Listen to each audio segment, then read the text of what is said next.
Hello, আসসালামু আলাইকুম। Welcome to my channel code pro bro. I am your bro here. তো আমাদের কম বেশি কিন্তু সবারই পাসপোর্ট সাইজের ফটো লাগে। তো আমরা এর জন্য কি করি যে কম্পিউটারের দোকানে যাই, অনেক সময় বসে থাকি, একটা ছবি উঠাই, তারপরে সেটাকে পাসপোর্ট সাইজে কনভার্ট করে প্রিন্ট করে তারপরে আমরা কাজটা মিটাই।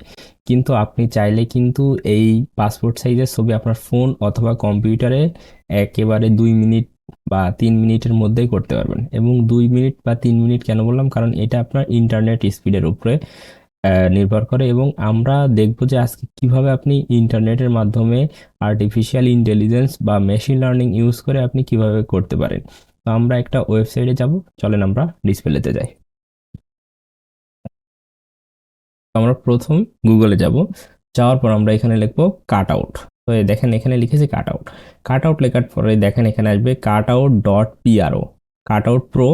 এই দেখেন AI photo editing, visual content generation. তো এটা মনে করেন যে আপনার এইভাবে আসবে। আসার পরে এখানে দেখেন একটা আছে পাসপোর্ট ফটো মেকার। তো আমরা যেহেতু আজকে পাসপোর্ট ফটো বানানো দেখবো, তো আমরা জাস্ট এইখানে যাব। তো ক্লিক করার পরে দেখেন এরকম একটা ইন্টারফেস আসবে। তো আসার পরে এখানে দেখেন upload image or drop a file here, অথবা আপনি control V to paste image or URL. তো আপনি ইমেজ ইউআরএলও এখানে দিতে পারেন, কোনো জায়গাতে ইউআরএল এসে সাপোজ আপনার ফেসবুকের একটা ইমেজ দিতে চাচ্ছেন, ইউআরএলটা আপনার এখানে কন্ট্রোল+V দিলে যে পেস্ট করে আমরা পেস্ট করতে পারি, অথবা আমরা ইমেজ আপলোড দিতে পারি। তো আমরা ফোন থেকেও আপলোড দিতে পারি, ডেস্কটপ থেকেও দিতে পারি। তো আমরা আজকে ডেস্কটপ থেকে দেবো বা কম্পিউটার থেকে। তো আমরা আপলোডে ক্লিক করব, করার পরে এখানে ওপেন হবে। তো আমার ছবিটা যেইখানে আছে আমি সেইখানে যাব। তো আমি এই ছবিটা করতে চাচ্ছি, আমি নিয়ে রেখেছি একটা ডেমো ছবি। তো আমি এইটা জাস্ট সিলেক্ট করে ওপেন করে দেব। দেওয়ার পরে এটা দেখেন এইখানে লোডিং বারটা বাড়তেছে।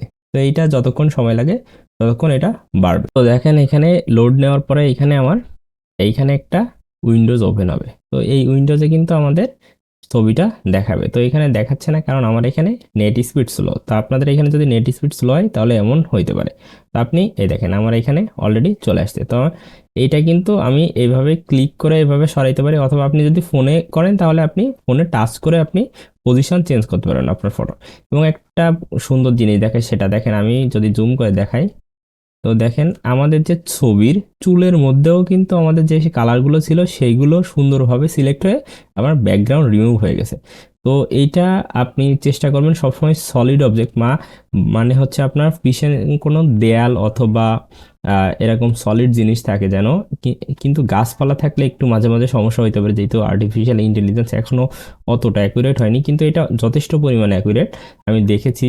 তো আপনারা মাঝে মাঝে চেষ্টা করবেন যে সলিড অবজেক্টের সামনে ছবি তোলা। তারপরে এখানে আমরা যে সাইজটা দেখতেছি, এখানে দেখেন 3.5x4.5 সেন্টিমিটার, এইটা স্ট্যান্ডার্ড পাসপোর্ট সাইজের ছবি। অথবা আপনি যদি কাস্টমাইজ কোনো সাইজ লাগে তো এখানে লিখবেন, অথবা আপনার যদি কোনো রিকোয়ারমেন্ট থাকে এখানে লিখবেন। তো এটা লেখার পরে দেখেন আমি যদি চেঞ্জ করি, দেখেন এটা সাইজটা চেঞ্জ হয়েছে। তো আপনার যে টাইপের ছবি লাগবে আপনি সেই টাইপের ছবি এখান থেকে নিতে পারবেন। তারপর আমি চাইলে ব্যাকগ্রাউন্ড চেঞ্জ করতে পারি। তো ব্যাকগ্রাউন্ড চেঞ্জের জন্য আমরা এখানে যেতে হবে। দেখেন এখানে আমার এই 4টা কালার কমনলি ইউজ করা হয়। আমরা সব সময় দেখি যে এই ইউজ করি আমরা, যে এই 5টা কালার, সরি, এই 5টা কালার কমনলি ইউজ করা হয়।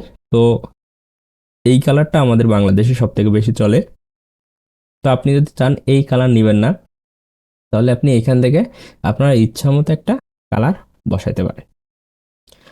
তারপর আপনি দেখেন আপনার যদি গায়ে আমরা ব্লেজার দেই, তো ব্লেজার দেওয়ার জন্য আমাদের কি করতে হবে, এখানে আসতে হবে। তো এখানে দেখেন অনেক টাইপের ব্লেজার এখানে আছে। তো এটা দেখেন আমি যদি এইটা দেই, এই ব্লেজারটা সেট হবে। এখানে আরেকটা ব্লেজার আছে, এখানে আরেকটা ব্লেজার আছে, এইগুলো। তো আমি ড্রেসও কিন্তু এখান থেকে চেঞ্জ করতে পারি, এবং এখানে অসংখ্য ড্রেস আছে।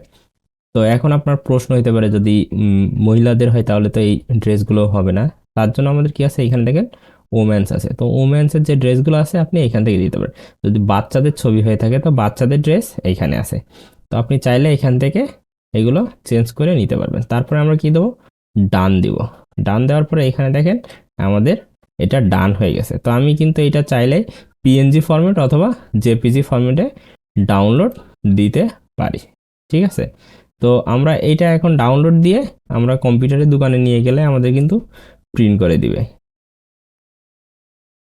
তারপরে আমি যদি এইখানে কন্টিনিউ দিই, আবার আমার এইখানে যদি চেঞ্জ লাগে তাহলে আমরা আবার এইখানে আসতে পারবো। আসার পরে আমরা এইখান থেকে আবারও আমাদের যদি কোনো চেঞ্জ লাগে আমরা চেঞ্জ করতে পারবো। এখন একটা জিনিস আপনাদের দেখে, সেটা হচ্ছে আমরা চাইলে এই ফটোটা আমরা A4 সাইজের একটা পেজের মধ্যে প্রিন্ট করতে পারবো।